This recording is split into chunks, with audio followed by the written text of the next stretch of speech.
Hello, folks. Greetings for the day. Good evening, Jai Hind. And I wanted to make this video over here to let you know about the recent AFCAT 1 2026 notification that has been released. Right? Okay. So there are some important pointers that I wanted you guys to keep in mind before you get started with filling up your application form. Right? Okay. So this AFCAT application is for 1 2026. Right? For flying branch and the rest of the technical and non-technical branches, as well as NCC special entries, right? Okay.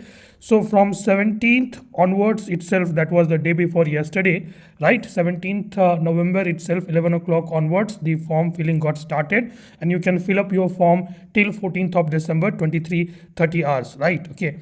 Let me tell you very honestly over here, right? Okay, that you cannot really delay till the very end of the time so that you get started with your application form. Okay, as we get ahead, we will also talk about the major changes over here that you have seen in this AFCAT examination, right? And let's talk about another very important point, that your examination day has been has been decided upon 31st January 2026, that is Saturday, right? Okay, your examination will be happening on a single day, single sitting, right? Okay, let's talk a bit about another important factor which many of you might be looking for, is the age eligibility, right? And if you are applying for flying branch through either AFCAT or NCC, your date of birth should lie between 2nd January 2003 to 1st January 2007.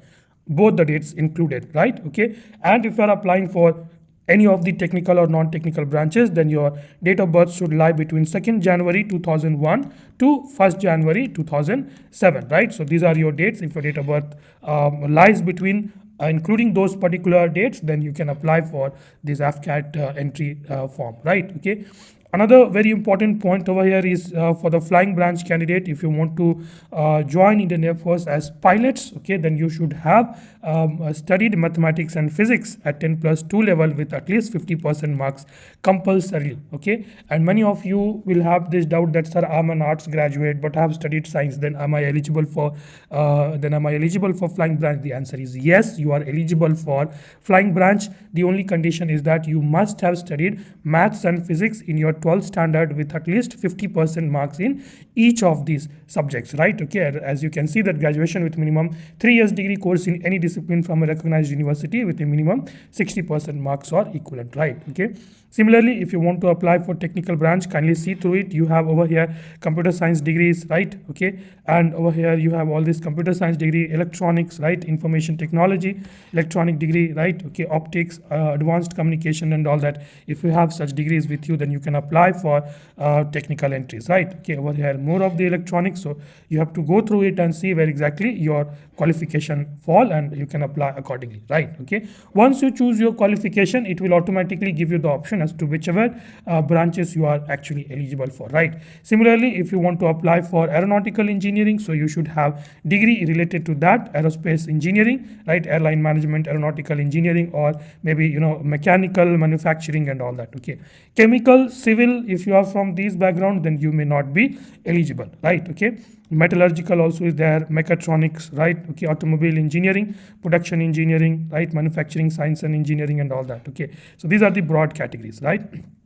Now let's talk about the weapon system over here. This particular branch came in very recently, not more than 2 years before. When I used to write for AFCAT examination, at that point of time, this particular branch was not there. Okay, and candidates should have mandatorily passed a minimum of 50% marks in each of your maths and physics. You should have studied maths and physics, and you should have graduation in your degree, or BE, BTech, or whatsoever other degrees, right? So what I wanted to say is that if you are an arts graduate, commerce graduate, science graduate, still you are eligible over here, folks, right? Okay, let's talk a little bit about your admin and logistics branch, right? So all those of you who have not studied maths and physics in your 12th standard, you are coming from plain arts background, commerce background, they will have a lot of doubt that, hey, sir, am I eligible for this? Am I eligible for AFCAT examination? No. So the answer is yes, you are eligible over here. You may not be eligible for flying branch, you may not be eligible for weapon system, you may not be eligible for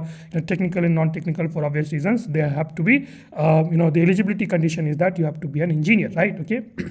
But if you are a plain graduate with, let's say you have studied arts in 12th, commerce in 12th, accountancy in 12th, and like subjects, okay, I mean not studying mathematics and physics, then even then you are over here eligible for admin and logistics branch, right? You can read through the entire stuff over here, right? Okay, and all those of you who have studied commerce, right, commerce aspirants over here are eligible for accounts branch, right? Okay, 60% marks is required over there in your graduation level. And all those of you who are in masters and their age limit falls in the prescribed age bracket, then you can also appear for education branch, right? You should have scored 50% marks in your post graduation, and you should have scored at least 60% marks in your graduation as well. Okay, now there are some additional qualification, additional eligibility for all those of you who want to apply for meteorology, right? So all those of you who have studied 10+2 BSc with maths and physics, right? Okay, or otherwise if you are an engineer and if you have pursued a degree in engineering and technology with at least 60% marks in graduation, right, in your engineering degree, and if your engineering degree falls under this bracket, electronics, okay, electrical, electronics, computer science, right, and all that, okay, electronics and telecommunications and all that, then you can apply for this particular branch as well, right? That is meteorology.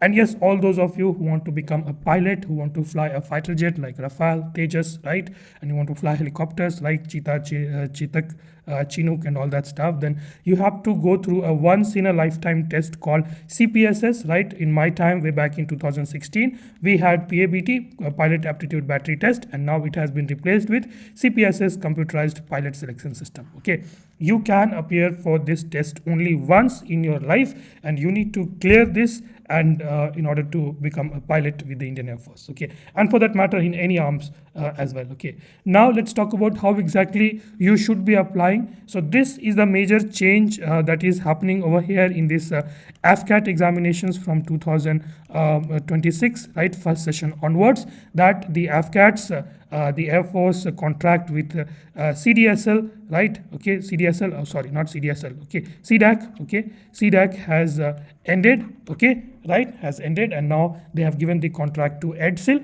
who will be conducting your examination and all that. Let me just try to click over here and see. Okay, it's not working. Okay, all right, so you can copy this particular stuff and you can get cracking, right? Okay, then if you click on this, and then the same procedure what you have followed during your CDAC applications also, right? I mean when CDAC was getting your applications filled, right? So you have to follow the same procedure to get it done, right? Okay. Now, other important points which will help you a lot in filling the application form is that you should keep your photograph in this particular size, right, which is 100 to 200 KB. Even before you fill the form, you have to be prepared with all of this, and you have to ensure that your photograph that is there, that is in this particular nomenclature. This nomenclature, if you don't keep, then your photos will not be uploaded, right? Okay. Similarly, for signature, you have to follow 80 KB to 150 KB, right? And your signature has to be in this particular format, signature.jpg or .jpeg, right? So this also clarifies the fact that you can only have your photo and signature in these two formats as well, and the same goes for your thumb impression as well. Male candidates are supposed to upload their left thumb, and the female candidates are required to upload their right thumb. Okay, again there is a size specification and there is a file name that you have to follow. Okay, you cannot just XYZ stuff and all that, and you cannot upload that. If you do that, your hassles will be less. Okay, now let's talk about the examination fee. So examination fee is 550, right, plus 18% if we add plus 20% over here, right? Okay, close to that, so 660, close to this particular amount that you will have to pay in order to appear for this particular examination, right? Okay, now this can raise a lot of question, I understand, but I would skip that question because I mean I'm not the one to answer you this question properly. Okay, so these are the things that you are required. Full name, right? Okay, as per your 10th matriculation board. Okay, as per your 10th mark sheet, right? No Aadhaar card, this and that. If your name is Nishant, V Nishant, okay, don't complicate with all that. Whatever is there in your 10th standard mark sheet, kindly write that. Mobile number, email ID, that has to be a functional one, right? Okay, then you will get a OTP on your email, phone, right? Then you'll drop in the captcha and all that stuff, right? Okay, you get a user ID, password, captcha, and then while you try to log in again, you can change your password. Okay, so NCC special entry, guys, if you have got NCC C certificate, right, Air Wing C certificate, right, okay, within 2 years of this form filling, right, then only you can apply for it, right? So also there is very less number of seats for that, okay, through NCC entry. So I would always encourage you guys to appear for AFCAT exams over here, right? Okay, all these details over here are, are self-explanatory over here. Okay, have you changed your name, your father's name, email address, secondary email address, right, your CPSS, PABT status and all that, okay, right? Okay, you have to select your gender and all that, okay, all right, okay. So now if you are a working candidate, if you are working within the government sector, and for that matter even if you are working in the private sector, it's highly advised you to get the NOC, right, no objection certificate, right? If you do not have the no objection certificate, then they will treat that you don't have permission to appear for this examination over here, right? Okay, now let's talk a little bit about the scheme of the examination. There hasn't really been much of a change. The number of question is 100 only and maximum marks is 300. Test duration is 2 hours. General awareness, right, verbal ability, numerical ability, reasoning and military aptitude, it remains the same. Okay, now you don't need of any normalization and all that, because normalizations, this statistical formula is followed when there is more than one shift, right? Okay, but in this case you are going to have your examination on a single day, single shift over here, right? Okay, so let's talk a little bit about syllabus. Okay, comprehension, redirection, right, sentence completion, filling in of correct words, synonym, antonym, okay, one word substitutions, homonyms, I think it remains exactly the same. History, geography, sports, national, international organizations, art and culture, personalities, environment and ecology, Indian polity, economic basis, science based knowledge, science and technology, current affairs and defense and etc. Okay, from defense alone you should expect 2 to 3 questions, okay, right? Numerical ability, decimal fraction, time and work, average, percentage, profit and loss, ratio, proportion, simple, compound interest, time and distance and races, right? Okay, area and perimeter, probability, number system, right? Mixture, allegation, square root, cube root, SCF, LCM, elementary mensuration, height and distance, statistics, mean, median and mode, exponents and power. Okay, not much has changed over here, but I think a little bit of statistics have been included, right? Height and distance, a little bit of trigonometry has been included, right?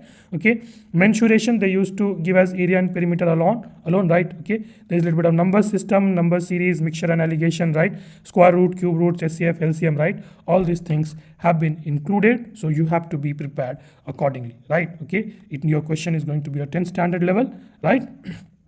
Now those who have successfully submitted their online application, they will be issued the their admit card 9 days prior to the examination. Okay, right? That is not going to be the case for the NCC special entry, guys. If you are applying through that, you don't have to write your examination. For those candidates directly, the choice to select the their AFSB centers, right? Varanasi, Guwahati, Gandhinagar, Mysore and all that will be given, okay, right? An examination center, you can go through it, almost entire India, every nook and corner, you will have your examination, okay? All those of you who are coming from deep down south over here, you have Chennai, okay, and okay, do you have Coimbatore? Yes, Coimbatore also you have, okay? Now, I'm located in Pondicherry over here, so KL, where is Pondicherry? Okay, Pondicherry also you have, okay, Prayagraj you have, Varanasi you have, okay, so every major city you have, okay, right?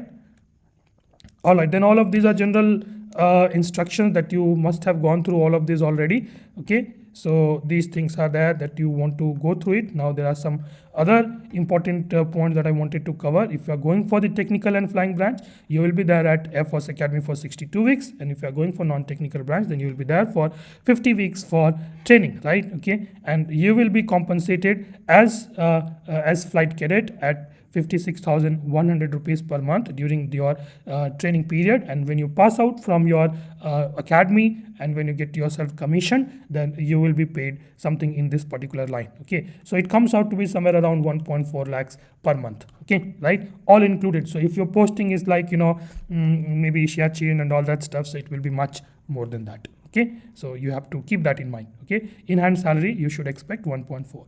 Right, then you have group insurance and all that, okay? So these things I don't think is relevant for us right now, okay?